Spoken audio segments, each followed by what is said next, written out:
¿Qué tal amigos y amigas? Qué gusto darles la bienvenida a una nueva emisión de su programa Ecotopía, un espacio de conciencia ambiental. En esta ocasión nos acompaña y tengo el gusto de dar la más cordial bienvenida a Adalberto Blanco. Él es de la Mesa Permanente para la Gestión de Riesgos. ¿De qué vamos a hablar? Bueno, de vulnerabilidades y crisis alimentaria. Adalberto, ¿cómo está? Qué gusto. Muy bien, muchas gracias por la invitación y un saludo a todos los amigos y a todas las amigas que nos escuchan. Muchas gracias y agradecemos amigos y amigas a ustedes que nos escuchan a través de las radios comunitarias asociadas a ARPAS que brindan este espacio para poder abordar diferentes temas de la agenda ambiental y otros vinculados a la sostenibilidad de la vida. Como sabemos, estamos en una emergencia, se ha decretado emergencia nacional en El Salvador debido a la tormenta tropical Pilar. Esto implica que algunas de las instituciones tienen que estar pues en permanente vigilancia por lo que pueda ocurrir en torno a este fenómeno natural. Pero justamente queremos hablar de lo que hay de fondo cuando ocurren este tipo de eventos y es el tema de vulnerabilidades. Justamente hemos estado conmemorando recientemente el Día Internacional para la Reducción de Riesgos a Desastres y también se cumplieron 25 años del huracán Mitch. Es preciso en este marco analizar y dialogar sobre cómo nos encontramos como país. Brevemente, Adalberto, ¿qué balance hace la mesa sobre la situación de vulnerabilidad en el territorio y que lo podemos evidenciar en este momento con esta emergencia que se ha decretado?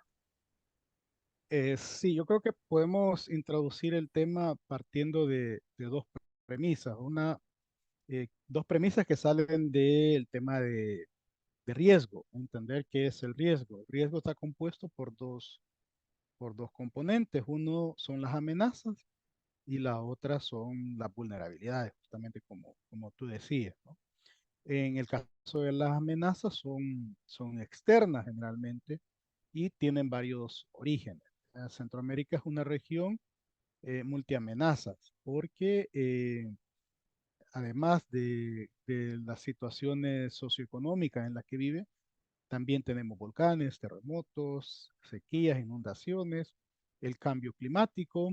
Acabamos de tener el COVID, ¿verdad? Como una amenaza externa, todo el tema de la inflación internacional y eso convierte a la región en una región multiamenaza, ¿no? Y generalmente en esta parte de las amenazas se tiene nada o muy poco control, ¿no? Estamos expuestos ante estas situaciones.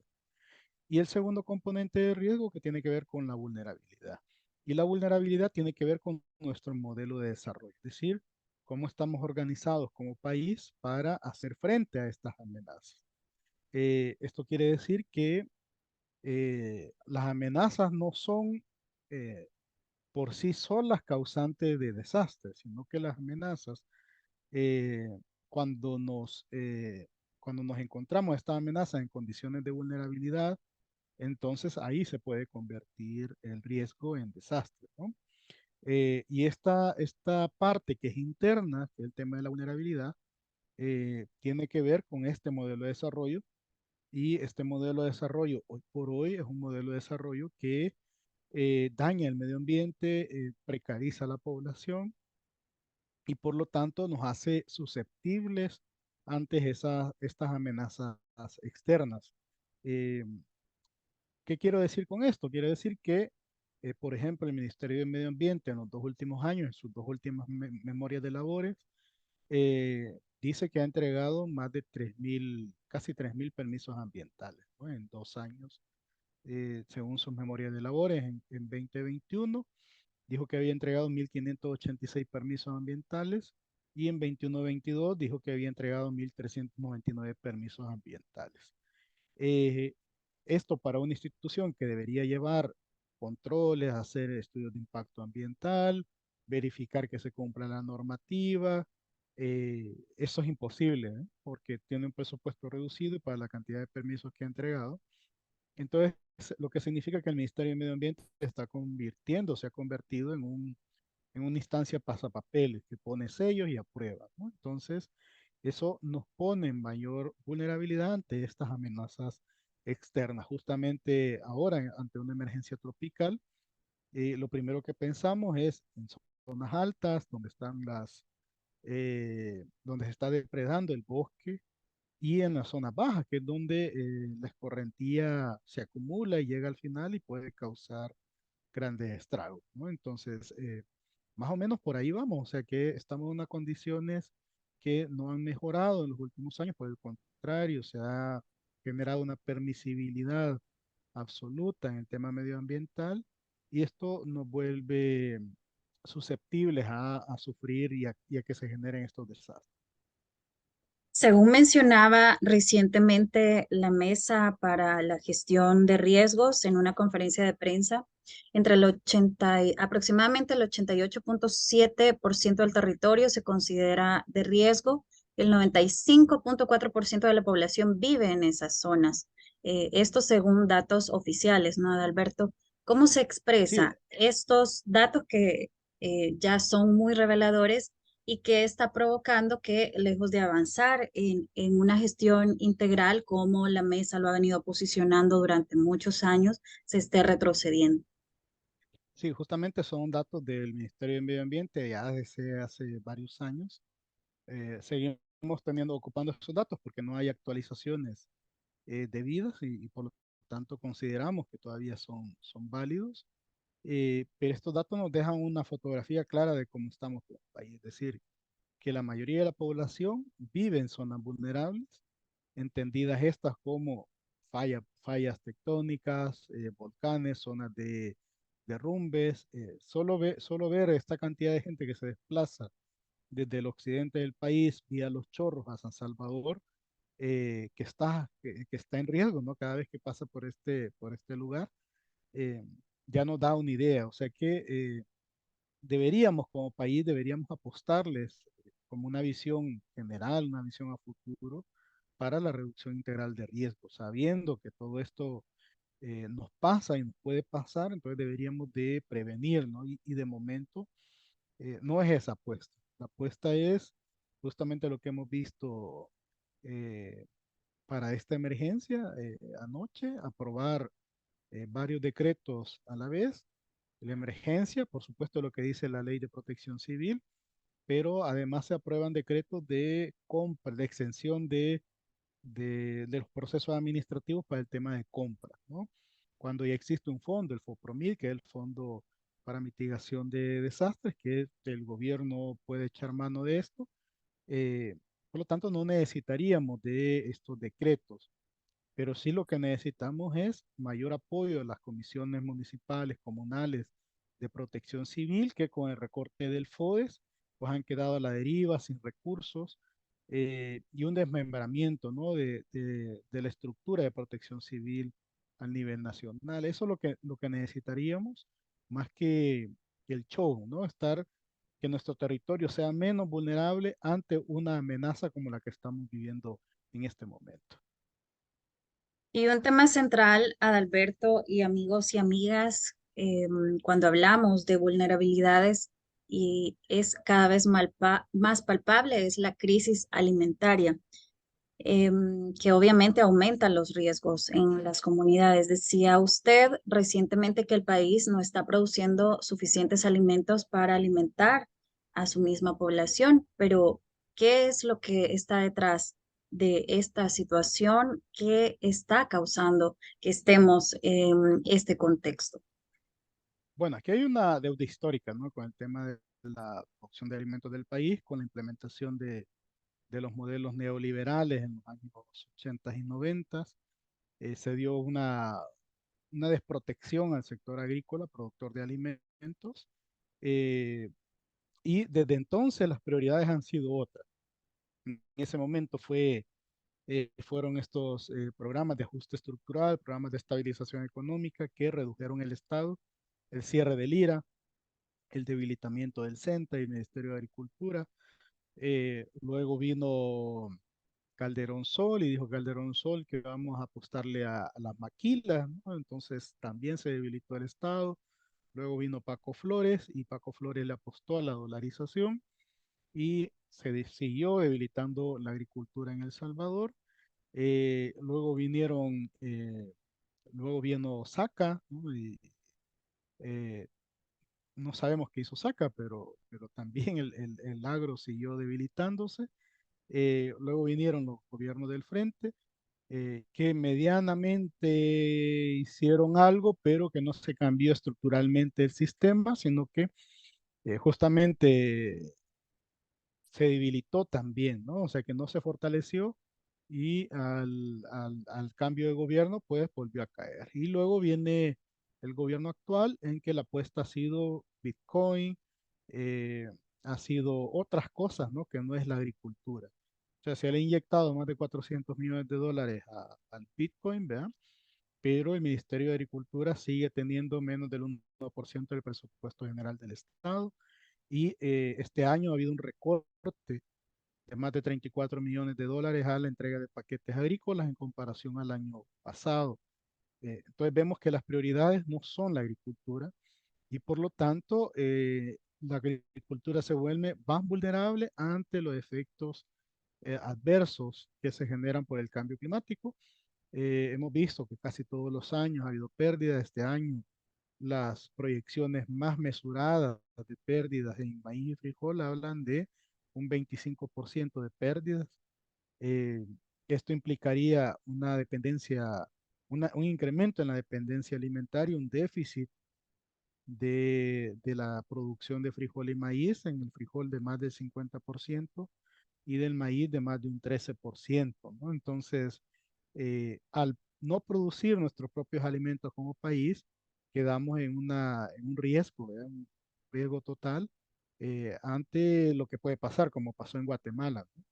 La crisis política, el cierre de calles, que claro, es una lucha digna del pueblo guatemalteco, pero esa lucha pudo haber sido un huracán, pudo haber sido una sequía, pudo haber sido un terremoto en Guatemala, eh, y quedamos desnudos, ¿no? Quedamos desnudos como un país que no es capaz de alimentar a su propia población, y eso no puede ser, ¿no? Tenemos que cambiar nuestro modelo de desarrollo para poner en el centro a la vida de las personas y a la vida de la naturaleza. Bien, Adalberto, de acuerdo con datos que maneja o que tiene la Mesa por la Soberanía Alimentaria, que también son datos oficiales hasta agosto en la zona rural, la canasta básica se ha elevado a $189 y en el área urbana a 255,18. Y evidentemente, pues los ingresos en los hogares no son correspondientes a este costo. ¿Qué medidas se deben tomar, Adalberto, y cuáles son las alternativas que tienen principalmente los sectores históricamente vulnerados ante esta situación? Sí, desde el año pasado y este año hemos tenido incrementos constantes, galopantes, que no se habían tenido mucho tiempo. En la canasta básica hemos estado rompiendo récord con las canastas básicas más caras de la historia, casi que cada mes, cada 2 meses. Y el tema es que no bajan los precios. O sea, se estabiliza la canasta a un precio y ahí no baja. Los salarios no suben tampoco. eh, y además no hay como una estrategia nacional para evitar que esto pase, ¿no? ¿Qué ha pasado ahora? Que, eh, por ejemplo, se han dado subsidios para la gasolina y el tema del subsidio de la gasolina es que no es un subsidio focalizado. Recibe el mismo subsidio la camioneta de lujo que va a pasear al puerto que el pickup que saca producto de la Raizuda en Chiltiopan, ¿verdad? Entonces, no es un subsidio focalizado, sino que es algo generalizado, un poco más para propaganda. Debería focalizarse los subsidios y debería apoyarse a la agricultura nacional. También el tema de las áreas urbanas, pues incrementar el salario mínimo, actualizarlo a las realidades que están ahora en la canasta básica, eliminar el IVA a los productos más sensibles de la canasta básica.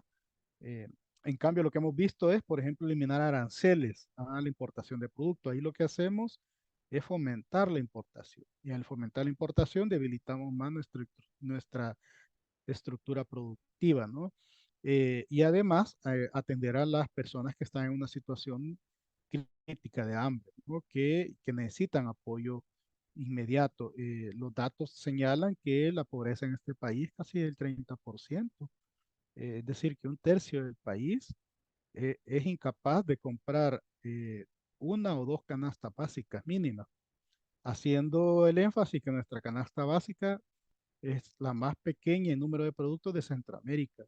Apenas la canasta básica urbana tiene 22 productos y la rural tiene 15 productos en comparación con Nicaragua, que tiene 53 productos, o Costa Rica, que tiene 52. Guatemala y Honduras tienen 32 y 33 respectivamente. Eh, eh, entonces, a pesar de todo eso, eh, tenemos un tercio del país en una situación de pobreza.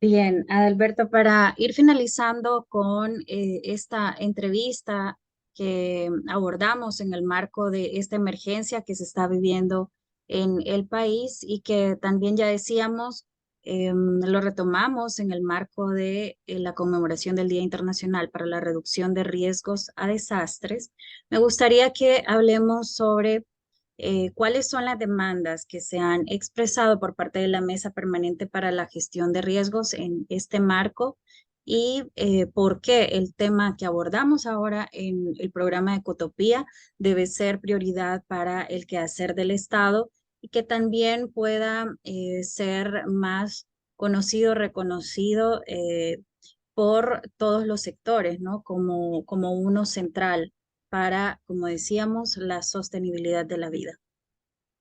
Eh, hay que también entender que el discurso no ayuda, ¿verdad? Sino que son los hechos. Y esto lo hemos reflejado en los presupuestos. Solo para muestra, ¿ya? El presupuesto que tiene Protección Civil para 2023 es de 2,7 millones de dólares. En cambio, el presupuesto que tiene el Centro Internacional de Ferias y Convenciones, el CIFCO, es de 3,3 millones de dólares. Es decir, que el CIFCO, que es un lugar, una institución que no tiene ni siquiera un espacio físico, que funcionaba antes en la Feria Internacional, ¿no? Tiene más presupuesto que Protección Civil. Eso nos deja claro cuáles son las prioridades. Eh, También en comparación con el presupuesto de prensa de CAPRES y de comunicaciones de CAPRES, que suman en conjunto casi 6 millones de dólares, pues Protección Civil apenas tiene 2,7, ¿no? Esto tiene que cambiar. O sea, si queremos hacer un frente real a esto, queremos desarrollar el país para que no seamos más vulnerables, tendríamos que incrementar los presupuestos para protección civil y no solo para la reacción, porque muchas veces nos quedamos a la reacción. Esto tenemos que hacer una inversión para prevenir, anticiparnos el riesgo. La Mesa Permanente para la Gestión de Riesgo habla de una visión prospectiva, es decir, adelantarnos al riesgo, adelantarnos a las situaciones que generen vulnerabilidad. No dar permisos ambientales en zonas protegidas, como por ejemplo Valle del Ángel, que es una zona de recarga acuífera, en la zona alta de Nuevo Catlán, que también es una zona protegida. Entonces deberíamos de decir, bueno, no, aquí no vamos a dar porque si damos estos permisos, el día de mañana se van a inundar las zonas bajas, ya no vamos a tener agua y vamos a estar en una situación de mayor vulnerabilidad. Entonces, hay que aprender y los 25 años que estamos cumpliendo del MICH debería de darnos las lecciones, ¿no? O sea, ¿qué hubiera pasado si hubiéramos invertido en prevención de riesgos desde hace 25 años? No tendríamos que estar pidiendo que se aumenten los presupuestos actualmente. Es decir, que si hubiéramos invertido lo que tendríamos que haber invertido para hacer de un país, para hacer de Salvador un país menos vulnerable, podríamos estar hablando en este momento de utilizar esos recursos para otras prioridades, pero de momento el país necesita inversión y necesita cambiar esta visión que tenemos reactiva a una visión prospectiva para anticiparnos. Voy a evitar pérdidas de vida. Por ejemplo, este año hemos tenido denuncias de que las bordas en el Bajo Lempa no se le ha dado mantenimiento. Bueno, de este año ni de hace un par de años. Las calles rurales en el sur de La Libertad, que es donde va a impactar el fenómeno ahorita, desde hace 2 años no tienen mantenimiento. O sea, están en una situación crítica que en cualquier tormenta fuerte se pueden cerrar estas calles, las personas van a quedar aisladas y esto genera mayor vulnerabilidad para las poblaciones que viven en esa zona. Entonces, hay que cambiar nuestra visión por una visión que se anticipe al riesgo, por una visión propositiva y guardar los lazos que Protección Civil promueve, guardar la motobomba que sacaba en la 49 y guardar la lancha que ponía ya en Ilopango, ¿no? Para poder hacer un cambio real. Y en los territorios, Alberto, se construyen alternativas a esto que hemos estado hablando, de diferentes situaciones, problemas históricos que, lejos de avanzar en su solución, pues evidentemente se está retrocediendo. Hablemos de cuáles son para ir finalizando con Ecotopía, cuáles son algunas de esas alternativas que las comunidades y en muchos casos acompañadas, primero organizándose, ¿no? Y en muchos casos acompañadas por otras organizaciones sociales también están impulsando para la protección de la vida, para reconocernos como parte de este entorno, de esta naturaleza que hay que defender y que hay que cuidar, ¿no? Bueno, justamente son los territorios los que hacen frente, ¿no? Casi en condiciones de soledad. Las comunidades son las que se organizan, son el primer frente de respuesta ante estas amenazas y es donde construyen alternativas. Aquí hablamos de, por ejemplo, el monitoreo comunitario de los riesgos, los mapas comunitarios de riesgo, la agroecología como una alternativa para producir alimentos saludables en calidad, en cantidad y resilientes al cambio climático. Eh, son la organización comunitaria de mujeres, de hombres, de juventudes, defensores ambientales, defensoras ambientales, que son las que al final de cuentas hacen frente a estas situaciones, ¿no? Y que construyen realmente resiliencia con sus limitantes. Y para fortalecer este trabajo comunitario que ya se hace, que se está impulsando, deberíamos de tener un Estado fuerte, un Estado consciente de la importancia de apoyar lo comunitario, de apoyar lo local y de apoyar estas alternativas que están comprobadas como alternativas eficientes, ¿no? De organización frente a desastres, de prevención y de construcción de resiliencia. Entonces, por ahí es que tenemos que ir a aprender de las comunidades, eh, regresar a los territorios. El gobierno tiene que regresar a los territorios. De momento está alejado. El Ministerio de Agricultura es un ente alejado. Ya han pasado 4 ministros, tres viceministros y una viceministra por el Ministerio de Agricultura. El Ministerio de Medio Ambiente es un ente tramitador. Entonces, hay que cambiar estos enfoques porque es la única manera que podemos hacer frente al cambio climático. Y recordemos que Centroamérica es la segunda región más vulnerable ante el cambio climático en el mundo y es la región donde se esperaban hace 10 años los mayores cambios de clima en el futuro. Es decir, que no es poca cosa la que tenemos que enfrentar y para esto necesitamos unirnos como país. Muchísimas gracias, Alberto, por habernos acompañado en Ecotopía. Sin duda, un tema muy importante que es necesario seguir abordando y que sea prioridad para el quehacer del Estado, no solamente cuando tenemos la presencia o el paso de un fenómeno natural, ¿no? Como es una tormenta, como puede ser un terremoto, etcétera. pero que también debe estar permanentemente en la agenda y retomar estas propuestas desde las comunidades y desde las organizaciones que tienen constancia y evidencia de cuáles deberían ser esos pasos a retomar para evitar más tragedias como se han tenido en diferentes momentos en la historia del país y poner al centro la vida, como siempre lo decimos en este espacio. Gracias a Alberto, será hasta una próxima. Muchas gracias, un gusto, saludos. Muchísimas gracias también a ustedes, amigos y amigas, por habernos acompañado en su programa de conciencia ambiental. Agradecemos a las radios comunitarias por este espacio que nos brindan y nos encontramos en una próxima emisión. Que tengan todos y todas un buen día.